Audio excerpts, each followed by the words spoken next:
Assalamualaikum warahmatullahi wabarakatuh. Alhamdulillah, nahmaduhu wa nasta'inuhu wa nastaghfiruh. Wa na'udzu billahi min syururi anfusina wa sayyiati a'malina may yahdihillahu fala mudhillalah wa may yudlil fala hadiyalah.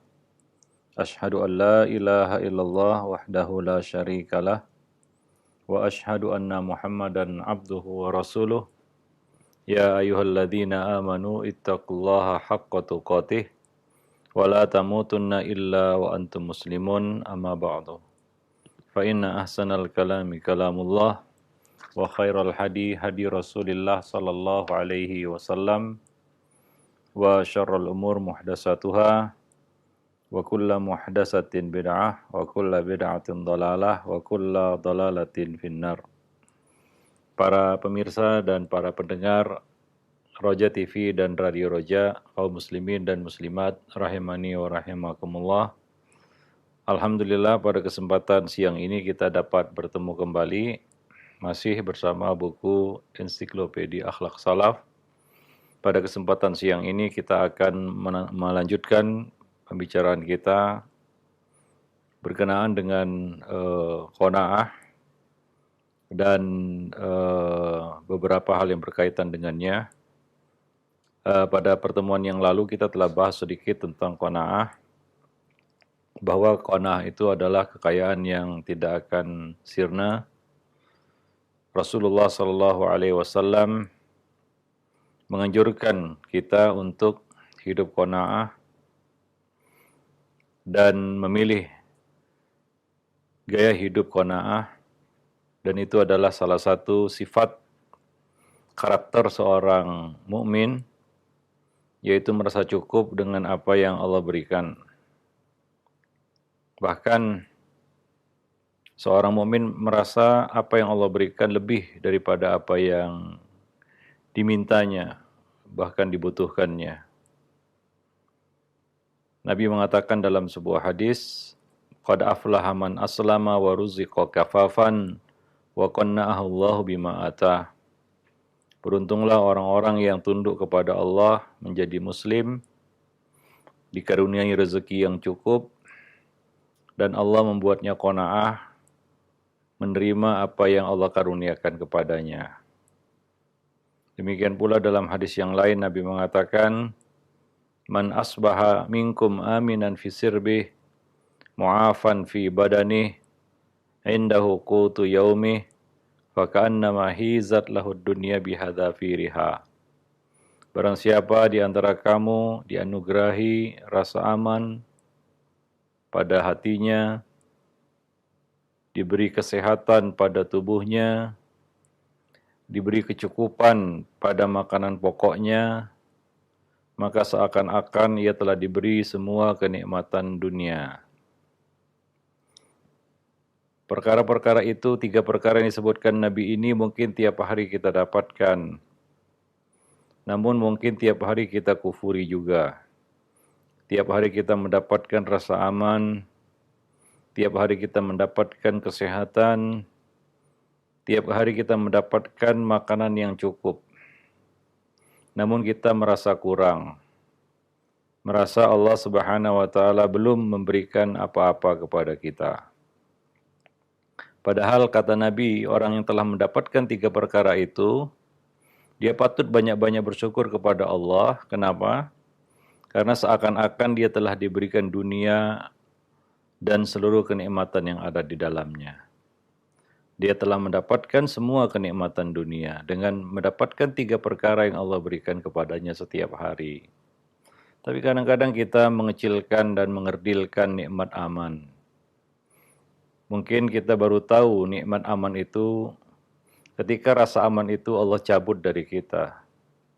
Banyak orang-orang yang hidupnya dihantui rasa takut, tidak aman, nyawanya terancam. Kita dapat bayangkan bagaimana kehidupan seperti itu, tentunya tidak akan kita rasakan kenikmatan.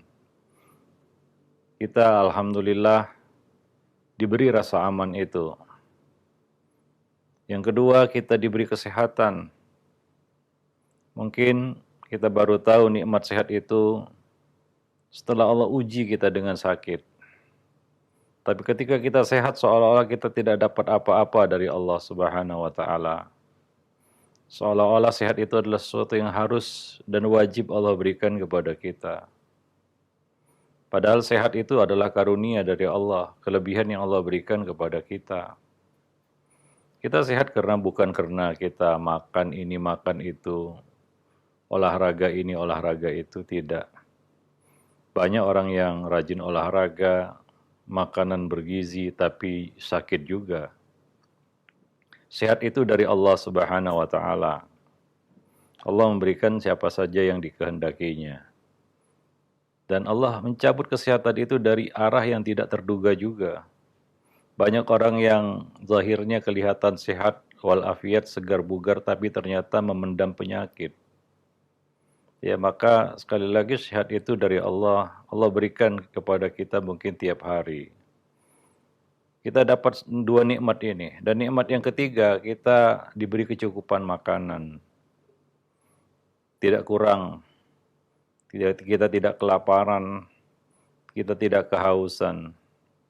Air tercurah dari langit, terpancar dari bumi. Tanam-tanaman tumbuh di mana-mana.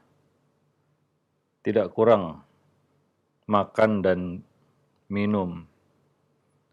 Dan itu tiap hari kita dapatkan. Tiap hari kita mendapatkan semua kenikmatan dunia itu. Tapi satu yang membuat semua nikmat itu terasa kecil, terasa kerdil di mata kita, yaitu karena kita kurang mensyukurinya. Dan kurang qanaah menerimanya, seolah-olah itu masih kurang. Maka dari itu, untuk memupuk rasa qanaah, Rasulullah SAW mengajarkan agar kita selalu melihat keadaan orang-orang yang di bawah kita, sehingga kita merasa beruntung. Dan jangan mendongak ke atas, melihat orang-orang yang dalam pandangan mata kita, dia dapat nikmat yang lebih dari kita. Karena itu akan membuat kita bersedih, merasa sial, dan tidak merasakan nikmat-nikmat yang Allah berikan kepada kita. Seolah-olah itu hampa, tidak ada rasanya nikmat-nikmat yang Allah berikan kepada kita itu. Karena kita selalu melihat ke atas, bukan ke bawah. Maka Nabi mengatakan dalam hadis, unzuru ila man asfala minkum wa la tanzuru ila man huwa fawqakum fahuwa ajdar alla tazdaru ni'matallah alaikum. Lihatlah orang yang keadaannya di bawah kamu. Jangan lihat orang yang kondisinya di atas kamu. Sikap ini akan membuat kamu lebih mensyukuri nikmat-nikmat Allah Subhanahu wa taala. Kamu tidak mengkufuri nikmat-nikmat Allah, tidak merasa meremehkan dan merendahkan nikmat-nikmat Allah Subhanahu wa taala.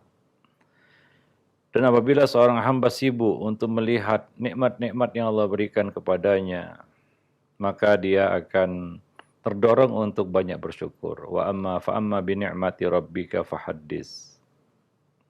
Dan apabila seorang hamba menyibukkan diri untuk melihat akhirat, apa-apa yang ada di hadapannya, yaitu kampung akhirat, Allah pasti akan menjadikan hatinya selalu merasa kaya dan berkecukupan. Karena dia membelakangi dunia dan yakin bahwa dunia akan dia tinggalkan. Maka pandangannya tidak tertuju kepada dunia tersebut. Dan itulah sikap hidup yang diajarkan Nabi SAW kepada umatnya, kepada kita semua. Nabi adalah contoh orang-orang yang qanaah. Aisyah meriwayatkan bahwa keluarga Muhammad SAW tidak pernah merasa kenyang selama 2 hari berturut-turut. Dan kondisi tersebut berlangsung sampai beliau meninggal dunia, sampai beliau wafat. Hal itu karena mereka hanya makan roti yang terbuat dari gandum, roti gandum. Abdullah bin Mas'ud meriwayatkan bahwa pada suatu hari ia melihat Rasulullah SAW tidur beralaskan tikar kecil. Ketika beliau bangun, terlihat bekas tikar itu pada pinggul beliau, pada badan beliau. Para sahabat bertanya, "Wahai Rasulullah, maukah engkau kami buatkan alas tidur?" Maka beliau menjawab, "Apa urusanku dengan dunia? Di dunia ini aku tidak ubahnya pengembara yang mencari tempat berteduh di bawah sebatang pohon, kemudian pergi meninggalkan pohon itu." Ini kehidupan Rasulullah Sallallahu Alaihi Wasallam. Padahal kalau mau, maka mudah saja dunia itu terkumpul di hadapan beliau. Sering datang harta dari daerah-daerah yang ditaklukkan oleh kaum muslimin. Pernah satu kali datang harta melimpah dari Bahrain. Yang sebagiannya adalah bagian Nabi Sallallahu Alaihi Wasallam. Tapi bagian Nabi itu habis dibagi-bagikan. Tidak tersisa kecuali untuk kebutuhan beliau hari itu. Itulah kehidupan Nabi Sallallahu Alaihi Wasallam. Nah, ini selaras dengan doa beliau. Beliau berkata, Allahumma rzuq ala Muhammadin qutan. Dalam doanya beliau berkata, Ya Allah, berilah rezeki keluarga Muhammad berupa makanan pokok yang cukup untuk mengganjal rasa lapar mereka hari itu. Ini adalah kita katakan teladan yang baik dari Nabi SAW. Padahal dunia ada dalam genggaman beliau. Kalau beliau ingin dan mau, bahkan Allah menawarkan kepada beliau kerajaan dunia dengan apa yang ada di sisi Allah di akhirat. Tapi Nabi memilih apa yang ada di sisi Allah di akhirat. Aisyah menceritakan bahwa satu hari seorang wanita Ansar menemui Nabi di rumah. Wanita itu kemudian melihat kasur Nabi dalam keadaan terlipat. Maka ia pun pulang ke rumah. Tak lama kemudian ia kembali sambil membawa sebuah kasur yang terbuat dari bulu domba. Lalu wanita Ansar itu memberikannya kepada Aisyah. Beberapa saat kemudian Rasulullah pulang.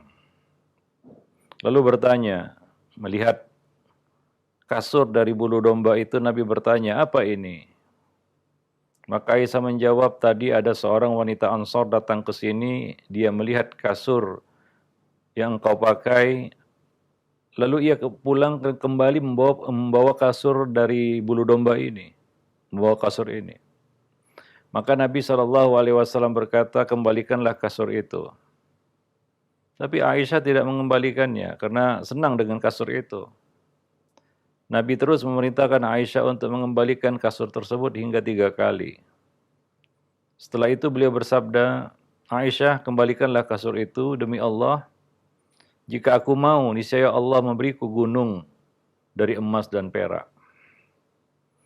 Artinya, kalau Nabi SAW menginginkan dan menghendaki dunia, maka Allah akan memberikan dunia itu kepada beliau. Dunia itu datang kepada beliau. Tapi Nabi SAW tidak memilih itu.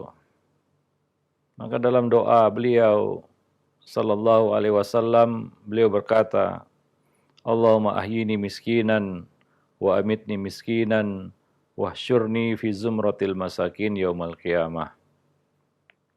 Ya Allah, hidupkanlah aku dalam keadaan miskin, matikanlah aku dalam keadaan miskin, dan kumpulkanlah aku bersama orang-orang miskin pada hari kiamat. Inilah kehidupan yang dipilih oleh Nabi SAW.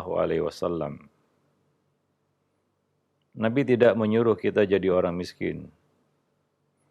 Walaupun itu adalah satu perkara yang dipilih untuk diri beliau.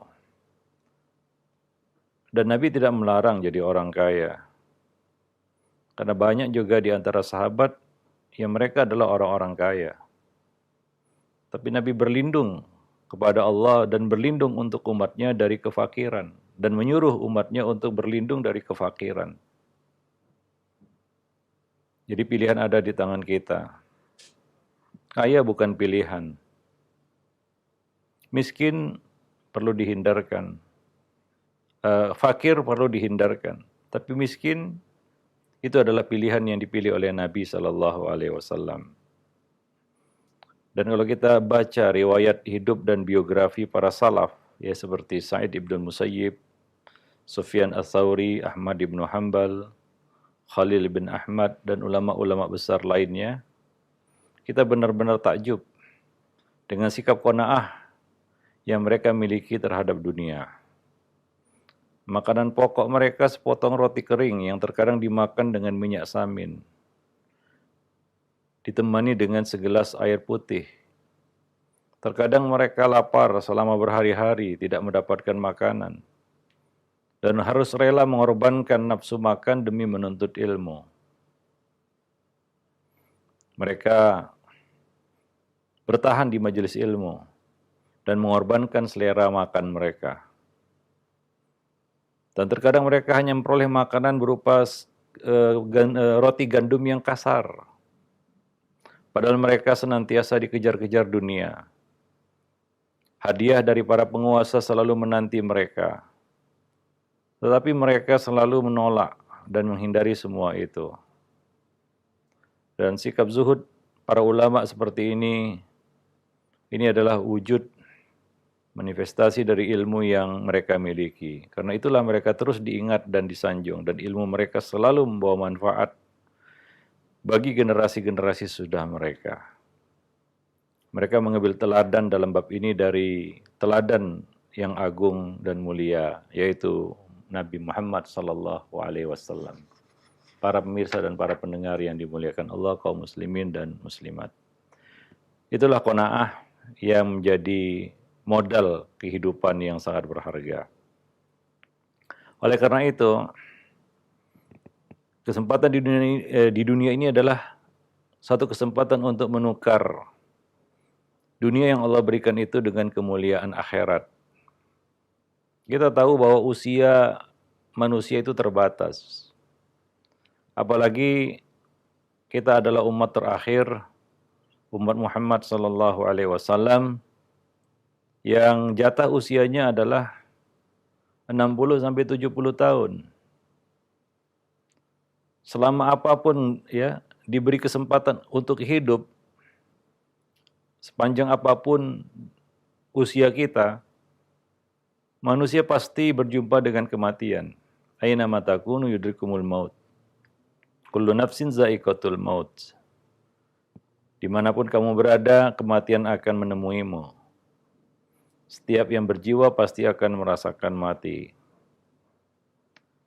Dan sepanjang hidup itu, sepanjang hidup kita ini, hanya sebagian kecil mungkin waktu yang tercurah untuk ibadah. Setengah usia dipakai untuk tidur. Sisanya lagi untuk makan, minum, bekerja, bersenda gurau, bermain-main. Padahal kenikmatan akhirat hanya bisa ditukar dengan ibadah dan ketaatan kepada Allah, amal soleh kepada Allah dengan segala dimensinya. Jadi dengan keterbatasan usia yang kita miliki, maka sungguh sangat rugi orang-orang yang justru mengorbankan akhirat dengan dunianya.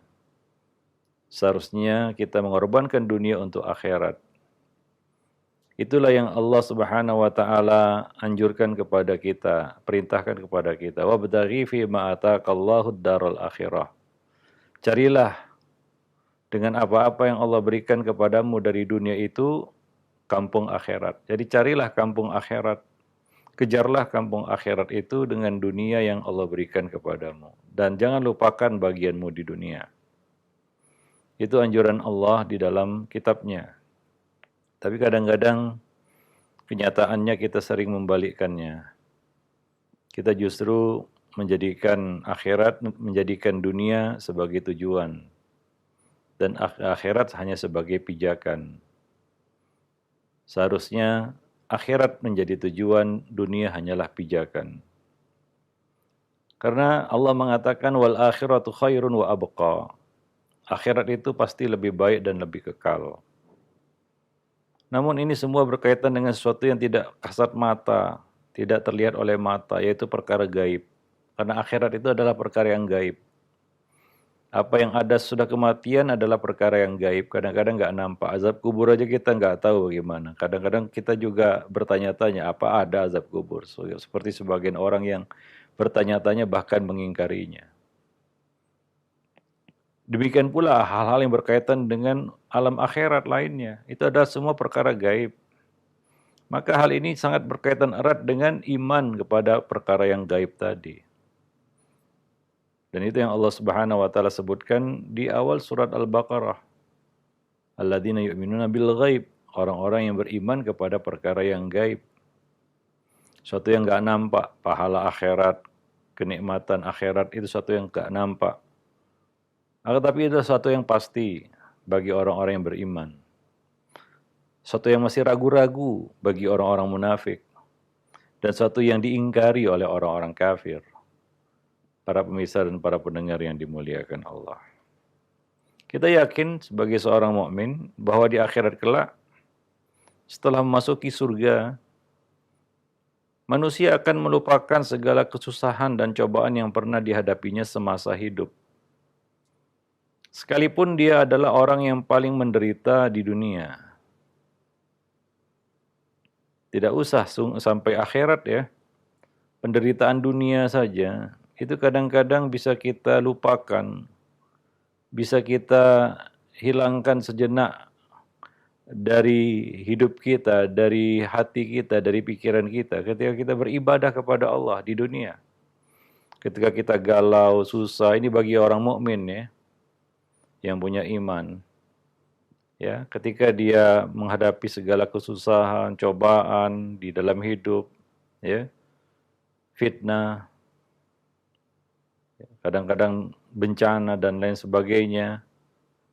Lalu dia berangkat dan pergi menghadap Allah dengan beribadah, maka hilang semua penderitaan itu. Dia lupa segala kesedihan, kegalauan, kesulitan yang dia hadapi di dunia dengan beribadah kepada Allah Subhanahu wa taala. Allah mengatakan ala bidzikrillah tatmainnul qulub. Ketahuilah dengan zikir kepada Allah hati akan tenang. Dan ketenangan hati itu akan melepaskan segala kepenatan dunia. Akan menghilangkan segala kepedihan dunia. Itu di dunia saja. Ya, susah dan cobaan yang pernah kita hadapi itu bisa kita hilangkan di dunia dengan ibadah kepada Allah, dengan menghadap kepada Allah Subhanahu wa taala. Itu masih di dunia. Bahwa penderitaan itu bisa kita lupakan. Maka Nabi berkata kepada Bilal, "Ya Bilal, arihna bis salah." Wahai Bilal, legakan jiwa kami dengan salat. Dan kita juga rasakan ketika kita menghadapi susahnya hidup, cobaan hidup, lalu kita ambil wudhu, pergi sholat, menghadap Allah Subhanahu wa taala, sesusah apapun hidup kita, itu akan kita lupakan sejenak. Seolah-olah nggak ada masalah. Hati kita merasa tenang. Kita bisa melupakan sementara waktu segala kesedihan kita. Itu di dunia ya, kepedihan itu bisa kita hilangkan. Maka Nabi menyuruh Bilal untuk menegakkan sholat supaya kita bisa melepaskan sejenak kesempitan dunia ini, kesulitan dunia ini. Yang kalau kita pikirin itu nggak akan ada habis-habisnya. Dan akan membuat hidup kita tambah pedih, tambah perih, tambah sakit. Para pemirsa dan para pendengar yang dimuliakan Allah. Nah di dunia kita bisa melepaskan kesempitan-kesempitan tersebut dengan ibadah kepada Allah. Maka Nabi SAW ketika mendengar keluhan dari Fatimah, putri beliau, tentang susahnya hidupnya, yang segala sesuatu harus dikerjakan sendiri, masak-masak sendiri, mengadon tepung, mengadon sendiri, nyuci sendiri, nggak ada pembantu, nggak ada budak, nggak ada pelayan yang bisa meringankan pekerjaan tersebut. Sampai lecet-lecet tangannya, tangan Fatimah. Maka dia mengadu kepada Nabi, minta kepada ayah beliau agar diberi pelayan, khadim, yang bisa membantu pekerjaan beliau, seorang khadimah. Tapi Nabi tidak meluluskan permohonan itu. Kalau Nabi mau meluluskan permohonan itu mudah. Karena saat itu Fatimah memberanikan diri meminta itu kepada Nabi karena ada peluang. Nabi akan memberikannya. Karena ada beberapa tawanan-tawanan perang yang diberikan kepada Nabi. Yang mungkin saja Nabi memberikannya kepada Fatimah yang mengeluh beratnya pekerjaan rumah tangga beliau. Tapi Nabi justru tidak memberikan beberapa tawanan perang itu kepada Fatimah. Fatimah berharap akan diberi oleh Nabi SAW. Tapi Nabi tidak memberikan khadimah kepada Fatimah. Tapi Nabi memberikan sebuah formula yang bisa menghilangkan kepedihan itu secara permanen. Tidak bergantung kepada orang lain. Tidak bergantung karena adanya atau keberadaan seorang khadimah di rumah beliau. Ya. Kadang-kadang kita bergantung kepada khadimah itu bikin pusing kepala juga. Dia membantu sebagian pekerjaan kita, tapi dari sisi lain ya ada kompensasi yang harus kita keluarkan.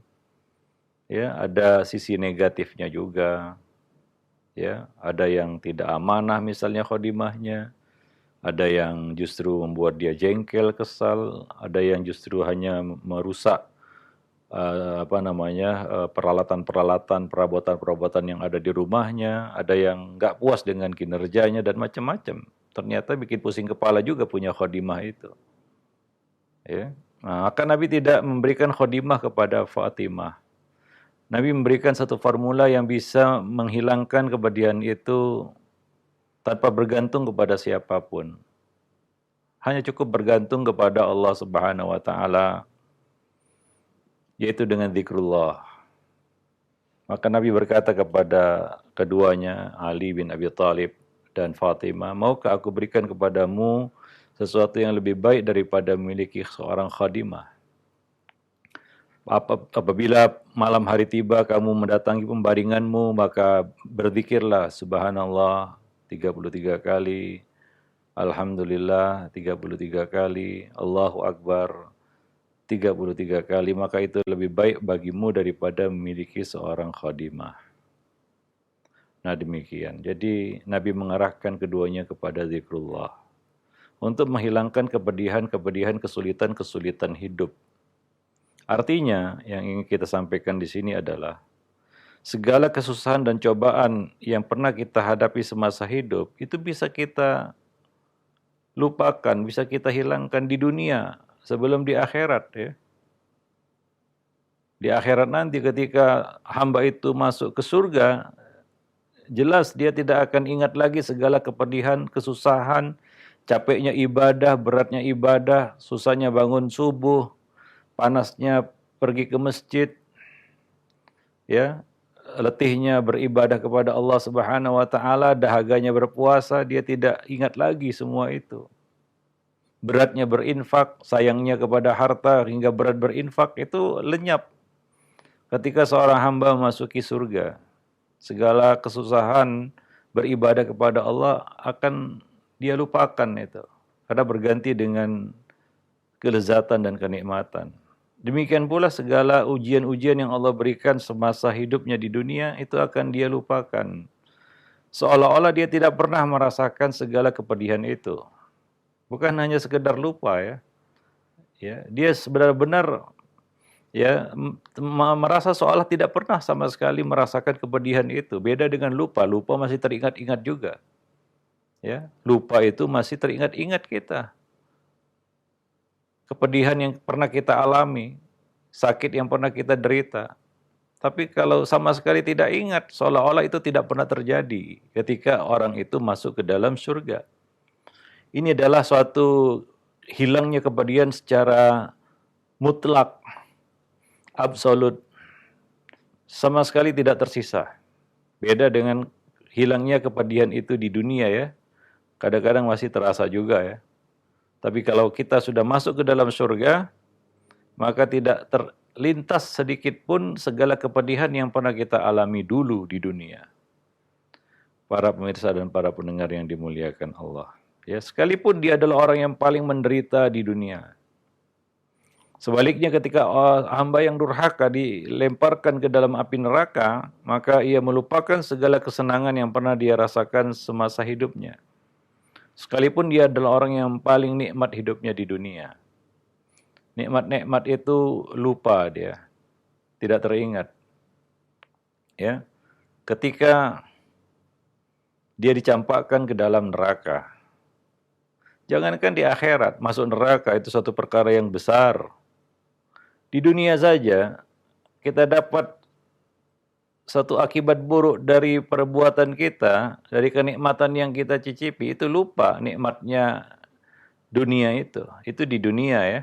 Contohnya ini, kita makan gula-gula, enak manis. Manis di lidah, enak terasa. Besok kita sakit gigi. Itu hilang itu. Ya, segala rasa manis gula-gula tadi nggak ada rasanya lagi. Mungkin kalau kita sudah sakit gigi, kita ditawari gula-gula, kita tampel itu gula-gula, kita buang ke tong sampah. Saking alerginya kita lihat gula-gula itu kalau sudah sakit gigi ya. Nah itu di dunia, sebagian kecil kenikmatan atau sebagian kenikmatan itu kita lupakan karena dapat musibah yang mungkin nggak ada bandingannya sakit gigi dengan masuk neraka. Ya, nggak ada bandingannya tuh antara sakit gigi dan masuk neraka. Tapi ya begitulah ya. Ketika kita masuk rumah sakit karena kita makan sembarangan, ya, kita kebanyakan makan kerang sampai masuk rumah sakit karena termakan juga cikanya begitu ya, kepiting kecil itu. Wah enak sekali makan kerang rebus kan begitu ya, wah nikmat. Nah begitu sakit perut kena diare masuk rumah sakit hilang itu segala nikmat makan kerang rebus tadi. Itu contoh ya bahwa sebagian nikmat dunia itu bisa saja kita lupa gitu. Ketika Allah kasih penderitaan sedikit saja akibat dari perbuatan kita sendiri. Nah apalagi masuk neraka ya. Para jemaah yang dimuliakan Allah, kaum muslimin dan muslimat, para pemirsa dan para pendengar Roja TV yang dimuliakan Allah. Adapun masuk neraka itu adalah suatu sakit yang nggak bisa dibandingkan dengan apapun. Ya, nah itu disebutkan Nabi di dalam hadis yang pernah kita singgung yang diriwayatkan oleh Anas bin Malik, dikeluarkan oleh Imam Muslim di dalam sahihnya, yu'ta bi an'ami ahli dunya min ahli nar yaumal qiyamah. Akan dibawakan pada hari kiamat nanti akan dihadapkan seorang penghuni neraka yang paling bahagia, paling nikmat hidupnya di dunia. Ini ternyata orang yang paling nikmat hidupnya di dunia itu adalah seorang penghuni neraka. Ya, orang yang paling nikmat hidupnya di dunia ternyata dia adalah seorang penghuni neraka. Fayusbaghu finnari sabghah. Kemudian dia dicelupkan ke dalam neraka sekali celupan saja. Enggak lama-lama sekali celup diangkat. Diangkat hidup lagi ya. Itu di akhirat siksa itu tidak membuat orang mati.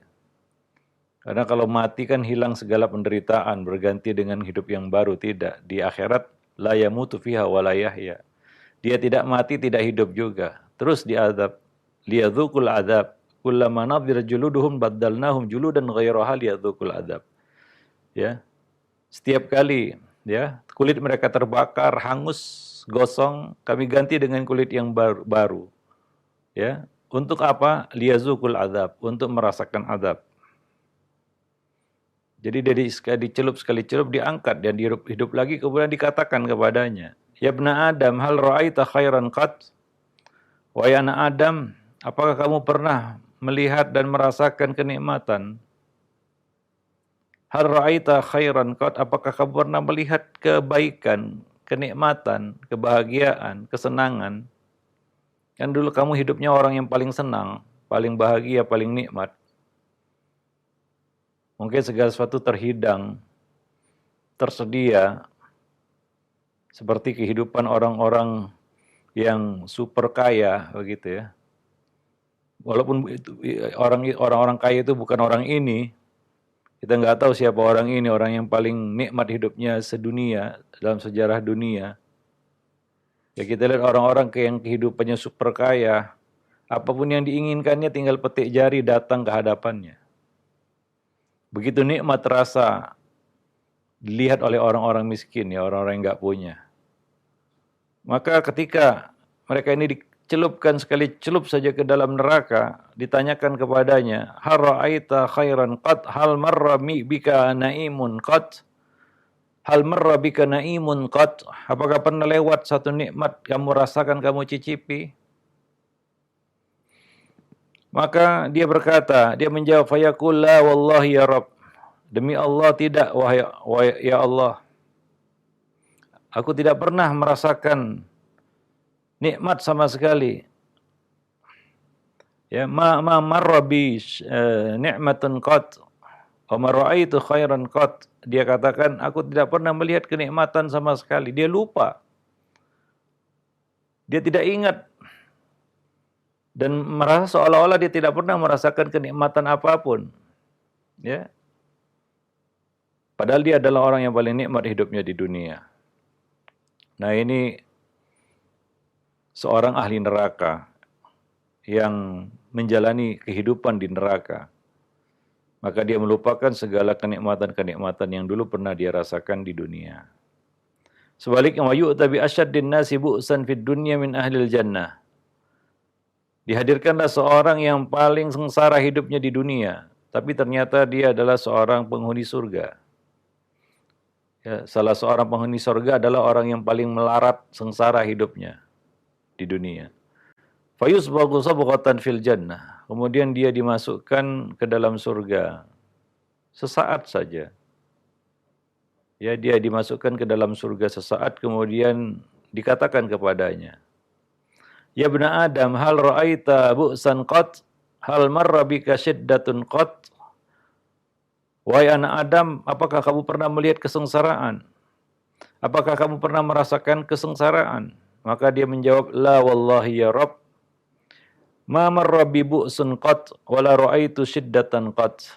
Dia berkata, ya tidak wahai Allah, ya Allah, aku tidak pernah merasakan kesengsaraan dan aku tidak pernah melihat kesengsaraan itu. Segala kepedihan dan kesengsaraan yang pernah dia rasakan, dia alami di dunia itu ternyata tidak berbekas sama sekali. Dia merasa seolah-olah tidak pernah merasakan kesengsaraan di dunia. Ketika dia dimasukkan ke dalam surga sesaat saja. Maka dari itu, orang yang paling bijaksana adalah orang yang menukar dunianya dengan kemuliaan akhirat. Ya, dia menukar dunianya dengan kemuliaan akhirat. Dia jadikan dunia sebagai bantalan, sebagai pijakan untuk meraih kedudukan yang lebih tinggi, derajat yang lebih tinggi, martabat yang lebih mulia nantinya di akhirat. Lalu masihkah hati kita tidak terketuk untuk membeli akhirat yang kekal? Ya, apakah hati kita tidak tersentuh untuk membeli akhirat dengan sedikit usia yang kita miliki? Jika kita tidak tergerak juga untuk melakukannya, maka ini adalah satu kejahilan dan penyakit yang menyusup dalam keimanan kita. Ya, kita lebih mendahulukan dunia daripada kemuliaan hidup di akhirat. Mungkin keimanan kita kepada kampung akhirat perlu kita perbaiki lagi, kita pertanyakan lagi. Apakah masih yakin dengan kemuliaan dan kehidupan akhirat? Para pemirsa dan para pendengar yang dimuliakan Allah. Ya, dengan sifat inilah ya seorang hamba bisa membeli akhirat dengan dunia yang dia miliki. Ibnul Qayyim mengatakan bahwa kecintaan pada akhirat belum sempurna tanpa dibuktikan dengan zuhud atas dunia. Dan zuhud tidak mungkin berjalan mulus kecuali dengan dua perkara penting ini. Yang pertama, menyadari dan meyakini bahwa dunia sangat hina dan cepat sekali sirna. Manusia harus bersaing penuh, harus bersaing dengan penuh keserakahan, menanggung segala kesulitan untuk mendapatkan dunia. Tapi pada akhirnya semua itu akan hancur dan binasa, sirna. Yang tersisa hanyalah penyesalan dan kesedihan yang tiada tara dan tiada batasnya. Para pemirsa yang dimuliakan. Yang kedua, menyadari bahwa akhirat pasti datangnya dan kenikmatannya kekal lagi mulia. Dengan menyadari dua perkara tadi, ya tentunya seorang hamba akan tergerak ya untuk menukar dunianya dengan akhirat. Wal akhiratu khairun wa abqa. Kehidupan akhirat itu lebih baik dan lebih kekal. Ya, apabila seorang hamba sudah menyadari kedua perkara ini secara sempurna, niscaya dia akan mendahulukan akhiratnya ya daripada dunianya. Wallahu alam bissawab. Nah, demikian saja yang dapat kita sampaikan dalam kesempatan siang yang berbahagia ini, mudah-mudahan bermanfaat. Aqulu qauli hadza astaghfirullah li wa lakum lisairil muslimin innahu huwal ghafurur rahim. Nah, jazakallah khairan wa barakallahu fikum Ustaz atas penyampaian materi yang sangat bermanfaat sekali di kesempatan ini berkaitan dengan qanaah dan berkaitan dengan dunia. Nah, khawat Islam azakumullah, saatnya kami membuka sesi tanya jawab. Silakan bagi Anda yang ingin bertanya dapat mengirimkan pertanyaan melalui pesan singkat. Nah, kami beralih ke pertanyaan melalui pesan singkat di kesempatan ini. Assalamualaikum warahmatullahi wabarakatuh, Ustadz. Ustadz, apakah ada hubungan antara sholat fardu 5 waktu dengan qanaah? Karena ada yang mengatakan pada saat kita selalu sholat fardu tepat waktu dan tidak meninggalkannya, maka akan menumbuhkan ketenangan di dalam hidup kita dan akan tercipta rasa qanaah dalam diri. Syukran. Ya, tentunya kita sebagai seorang muslim menyadari dan meyakini bahwa ada kewajiban-kewajiban yang mesti kita tunaikan. Salat 5 waktu termasuk perkara wajib yang tidak boleh dan haram untuk ditinggalkan. Dan meninggalkan kewajiban itu lebih berat daripada melaksanakan satu larangan. Ya. Kadang meninggalkan kewajiban itu satu perkara yang dilarang juga. Ada akibat buruknya 2 kali lipat daripada kita sekedar melakukan perkara yang dilarang. Ya, maka dari itu Ibnul Qayyim menjelaskan bahwa meninggalkan perkara yang diwajibkan itu lebih berat hukumannya bagi jiwa daripada melakukan satu perkara yang dilarang. Ya, maka sholat 5 waktu itu ada satu kewajiban yang nggak boleh kita tinggalkan. Ya, pasti akan membawa manfaat yang sangat besar. Ya, seolah-olah Nabi menggambarkan sholat 5 waktu itu seperti sungai yang ada di depan rumah kita, yang tiap hari 5 kali kita mandi di situ. Ya, membersihkan badan kita di situ. Maka Nabi bertanya kepada para sahabat, kira-kira apakah ada kotoran yang tersisa? Ya tentunya tidak. Tidak ada kotoran yang tersisa. Jika dia benar-benar melakukannya 5 kali sehari semalam, dia akan bersih jiwa raga, ya, lahir dan batin. Mungkin ada yang bertanya, Ustadz, banyak orang yang sholat 5 waktu tapi masih melakukan hal-hal yang mungkar, maksiat, dosa, dan lain sebagainya. Yang salah di sini bukan kewajiban sholatnya. Yang perlu dipertanyakan di sini bukankah apakah sholat ini ada manfaatnya atau tidak? Tidak. Tapi yang perlu dipertanyakan adalah bagaimana sholat yang kita lakukan sehingga tidak memberikan perubahan pada diri kita. Banyak orang mandi tapi mandi kerbau istilahnya, ya. Tidak benar mandinya istilahnya, tidak membersihkan jiwanya, tidak membersihkan badannya. Demikian juga banyak orang sholat tapi sholatnya nggak benar, sehingga tidak membersihkan jiwanya. Ya, nah demikian. Apabila sholat itu dilakukan dengan baik dan benar, ya maka hasilnya juga akan pasti, yaitu dia akan bersih seperti yang dikatakan Nabi. Ya, nah demikian. Ya, maka periksa sholat kita. Kalau ternyata sholat itu belum memberikan perubahan dalam kehidupan kita, ya tidak mencegah kita dari keji dan mungkar. Ya mungkin sholat yang perlu diperbaiki, sholat kita yang perlu diperbaiki, mungkin sholat kita masih masuk dalam golongan fawailun lil musallin alladzina hum an sholatihim sahun. Masuk dalam kategori golongan orang-orang yang lalai dalam sholatnya. Nah demikian, ya. Bukan hanya qanaah yang lahir dari sholat yang kita lakukan, semua kebaikan akan kita dapat raih dengan mengerjakan kewajiban-kewajiban itu. Ya, termasuk di dalamnya sholat 5 waktu dan kewajiban-kewajiban agama lainnya. Puasa bulan Ramadan, menunaikan ibadah haji, mengeluarkan zakat harta yang wajib kita keluarkan, ya. Itu adalah 5 rukun Islam yang wajib kita lakukan. Wallahu a'lam bishawab. Kalau ingin lebih dari itu, maka di sana ada perkara-perkara sunnah yang dapat menyempurnakan ya hal-hal yang wajib ini. Salat malam misalnya, salat duha dan lain-lain sebagainya ya. Nah, taib demikian pula ibadah-ibadah sunnah lainnya. Taib. Baik, jazakallah khairan Ustaz atas jawaban yang disampaikan. Semoga bermanfaat untuk penanya dan kita semua yang menyimak. Pertanyaan selanjutnya masih dari pesan singkat kembali. Assalamualaikum warahmatullahi wabarakatuh Ustaz. Ustaz dari hamba Allah di Bogor.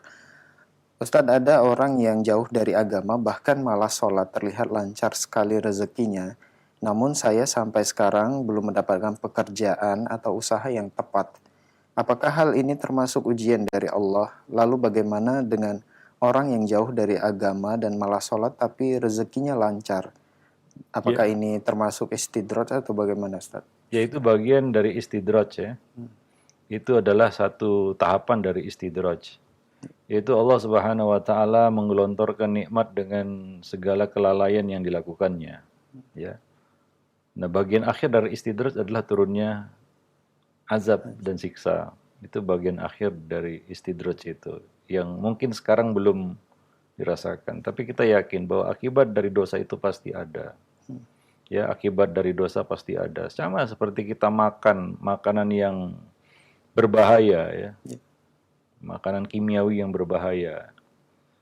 Mungkin akibat langsungnya tidak kita rasakan sekarang, tapi nanti akan tumbuh penyakit-penyakit seperti kanker dan lain sebagainya, tumor dan macam-macam ya setelah kita makan itu. Demikian juga dosa pasti akibatnya pasti ada, cepat atau lambat. Nah, ini yang Allah ajarkan kepada manusia dari pelajaran yang diberikan Allah kepada bapak kita Adam alaihissalam ya dan istrinya ketika keduanya melanggar perintah Allah Subhanahu wa taala di dalam surga, yaitu mendekati pohon yang dilarang untuk didekati, wala taqrabu hadhihi syajarah. Adam alaihissalam melanggarnya, mendekatinya, memetik buahnya dan memakannya. Ya. Ini adalah satu pelanggaran, ini adalah satu dosa, ini adalah satu kesalahan. Ya, melakukan perkara yang Allah larang. Dan Adam tidak tahu akibat dari perbuatan itu. Ya, apa akibat dari perbuatan itu? Ya, ternyata Adam baru merasakan dan melihat akibatnya ketika Adam memakan buah itu. Ya, seketika aurat mereka tersingkap. Ya, terbuka. Ya, hingga keduanya menutupi aurat mereka dengan dedaunan yang ada di surga. Nah, demikian. Ini akibat dari perbuatan dosa. Jadi akibat dari dosa itu ada, walaupun tidak langsung ya. Itu kalau tidak langsung itu namanya istidraj. Kadang-kadang dosa kita lakukan tegurannya langsung. Ya, kita perlu bersyukur juga kepada Allah dapat teguran langsung dari Allah agar kita cepat-cepat bertaubat karena manusia sifatnya salah. Kullu bani Adam khata' wa khairu khata'ina tawabun. Ya, mungkin Allah kasih teguran secara langsung supaya kita ingat dan mau kembali begitu ya. Ya, nah demikian. Ada yang Allah Subhanahu wa taala lanjutkan penderitaannya, yaitu dia buat dosa tapi Allah kasih nikmat. Sehingga seolah-olah dia tidak pernah buat salah dan apa yang dilakukannya itu tidak salah. Bukan dosa. Sehingga dia larut dalam perbuatan dosa itu, semakin banyak dia lakukan, semakin besar dosa yang dilakukan, semakin jauh dari Allah Subhanahu wa taala dan semakin berat hukuman yang akan dia rasakan. Ya, nah demikian. Wallahu a'lam. Untuk kembali ke jalan yang benar mungkin susah. Ya, untuk kembali ke jalur yang benar itu mungkin berat. Nah, demikian. Wallahu a'lam bishawab. Nah, di satu sisi sebagian hamba mungkin taat kepada Allah, melakukan apa yang Allah perintahkan, ya rajin sholat 5 waktu, tapi tetap dapat ujian. Nah, ujian itu harus kita lihat dari banyak sisi ya. Tidak kita dapat ujian, lalu kita soroti dari sisi penderitaannya saja, ya. Seolah-olah ujian Allah itu identik dengan penderitaan, begitu ya. Nah, kadang-kadang baru kita rasakan nikmatnya penderitaan itu ketika Allah hilangkan penderitaan itu, ya. Nah, ternyata dulu juga kita bisa melewati itu dengan dengan apa? Dengan sabar ya. Itu adalah satu kenikmatan. Ya kita bisa melewati ujian dengan sabar itu adalah sebuah kenikmatan. Ya kadang-kadang kita merasakan nikmat itu dan kita rindukan kenikmatan itu setelah penderitaan itu hilang. Ada dulu sebagian orang-orang yang hidupnya miskin ya. Ya. Allah uji dia dengan kemiskinan, hidupnya pas-pasan, mungkin dengan kefakiran. Kemudian Allah Subhanahu wa taala lepaskan penderitaan itu, ya. Dia diberi kecukupan. Ya sekarang hidupnya enggak menderita seperti dulu. Ya. Tapi apa yang dia rasakan setelah hidupnya berkecukupan? Dia merasa hidupnya dulu kayaknya lebih enak ya, lebih nyaman baginya daripada hidupnya sekarang. Ya, hingga banyak orang-orang yang seperti itu ingin kembali hidup sederhana lagi, kan begitu ya, merindukan kehidupan yang apa adanya, sederhana, kayaknya itu lebih ringan daripada hidup yang penuh dengan ya, kenikmatan tapi kompensasinya juga banyak, kan begitu ya, harus memenuhi ini itu dan lain sebagainya. Baru dia merasakan nikmat juga membuat orang itu menderita. Ya, nah demikian. Sama kita puasa. Kalau kita puasa ya. Kita lihat makanan nggak bisa makan, gitu. Terasa menderita ya. Waduh, mau makan, ada makanan lezat tapi nggak boleh dimakan karena puasa. Kayaknya menderita gitu ya. Ya puasa menderita. Karena nggak bisa makan. Tapi ketika kita berbuka, kita merasakan waduh, nikmat ini berbuka, bisa makan lagi. Makan kita. Setelah kita kekenyangan, kepayahan berdiri pun payah, baru kita rasakan kok enak ringan dulu waktu saya puasa. Gitu. Sehingga besok dia mau puasa lagi. Gitu. Ya, dia tahu itu akan menderita, dia nggak bisa makan, tapi dia terdorong untuk puasa lagi besoknya. Dan akhirnya puasa jadi pilihan. Gitu. Ya, dia merasakan ringan, dia merasakan rindu berpuasa. Gitu ya. Nah demikian. Nah, jadi justru ketika dia merasakan kenyang, nikmat kekenyangan itu ya, dia merasakan berat, ya, mulai sakit-sakitan karena banyak makan kan begitu ya, dia khawatir dengan timbangan badan dan lain sebagainya, hingga puasa dijadikan satu pilihan untuk orang jadi kurus gitu. Nah demikian itu selalu contoh ya bahwa ujian yang Allah berikan, penderitaan itu harus kita lihat dari sisi yang lain juga ya. Jangan kita lihat ujian itu dari sisi menderita. Kalau diuji Allah pasti menderita, ya. Nah, tapi kalau kalau demikian ya, akan sempit kita, ya. Nah, demikian. Kita perlu berhusnuzon kepada Allah Subhanahu wa taala, ya. Nah, demikian. Nah, kita lihat juga ya kehidupan Nabi ya, bagaimana penderitaan Nabi ya sebelum Allah beri kemenangan demi kemenangan ya. Nah, tapi Nabi tetap tidak berpesta pora dengan kemenangan demi kemenangan yang Allah berikan kepada beliau. Beliau tetap memilih hidup sederhana seperti yang kita bacakan tadi riwayat-riwayatnya ya. Kalau beliau mau, beliau bisa menjadi seorang raja, hidup bagaikan seorang raja, ya, punya pelayan yang banyak, dikawal kemana-mana dan lain sebagainya. Tapi itu tidak beliau pilih, ya. Padahal dunia sudah ada dalam genggaman beliau. Nah, demikian ya. Jadi bagi siapa saja yang diuji dengan ujian-ujian ya, lihatlah ya, pertama yang perlu kita miliki adalah husnuzon kita kepada Allah, baik sangka kita kepada Allah, karena Allah akan mengikuti prasangka hambanya kepada dirinya. Nah demikian, in dhanna khairan fa khairun, jika ia berbaik sangka, berprasangka yang baik, maka Allah akan berikan kebaikan ya kepada hamba itu. Nah demikian. Jadi kalau kita berprasangka baik dengan ujian-ujian yang Allah berikan, ujian miskin misalnya ya, belum dapat pekerjaan tadi ya, sana kemari dari pintu ke pintu menawarkan ijazah kan begitu ya, cari pekerjaan belum dapat, coba usaha ini usaha itu, terus jatuh bangun istilahnya ya. Justru di situ nikmatnya ketika Allah lepaskan kita dari semua itu.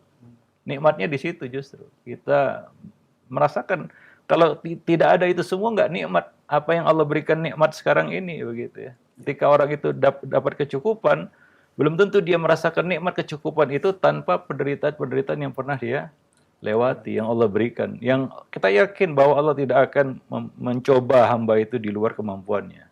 La yukallifullahu nafsan illa wus'aha. Nah demikian ya, wallahu a'lam bishawab. Nah mungkin sampai di sini dulu pertemuan kita pada kesempatan siang ini, mudah-mudahan bermanfaat. Aku qouli hadza, astaghfirullah li wa lakum wa lisairil muslimin innahu huwal ghafurur rahim.